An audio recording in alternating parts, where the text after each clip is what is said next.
എല്ലാവർക്കും ബോളിവുഡിൻ്റെ സിനിമാ വാർത്തകളിലേക്ക് സ്വാഗതം. ഇന്നത്തെ സിനിമാ വാർത്തകളിൽ ലോകേഷ് കനകരാജ്, രജനീകാന്ത് കൂട്ടുകെട്ടിലൊരുങ്ങുന്ന കൂലിയെക്കുറിച്ചാണ്. ആരാധകർ ആവേശത്തോടെ കാത്തിരിക്കുന്ന ചിത്രമാണ് ലോകേഷ് കനകരാജ്, രജനീകാന്ത് കൂട്ടുകെട്ടിലൊരുങ്ങുന്ന കൂലി. ഓഗസ്റ്റ് 14 ചിത്രം തിയേറ്ററിലെത്തുന്നത്. ഇപ്പോൾ ചിത്രത്തിന്റെ ട്രെയിലർ പുറത്തിറങ്ങിയിരിക്കുകയാണ്. 3 മിനിറ്റ് ദൈർഘ്യമുള്ള ട്രെയിലർ തീവ്രമായൊരു ആക്ഷൻ ഡ്രാമയാണ് വരാനിരിക്കുന്നതെന്ന സൂചനയാണ് നൽകുന്നത്. കൂലി ട്രെയിലർ ഇതിനോടകം തന്നെ മില്യൺ കണക്കിന് വ്യൂവേഴ്സിനെ നേടിയെടുത്തിരിക്കുകയാണ്. സ്വർണ്ണക്കടത്തിന്റെ പശ്ചാത്തലത്തിലുള്ള ചിത്രത്തിൽ രജനീകാന്ത് ഒരു ഗ്യാങ്സ്റ്റർ വേഷത്തിലാണ് എത്തുന്നതാണ് വിവരം.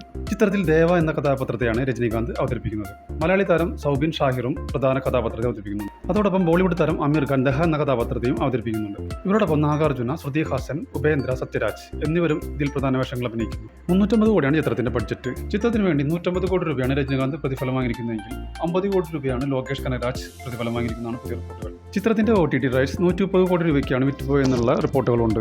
OTT റൈറ്റ്സ് നേടിയിരിക്കുന്നത് ആമസോൺ പ്രൈമാണ്.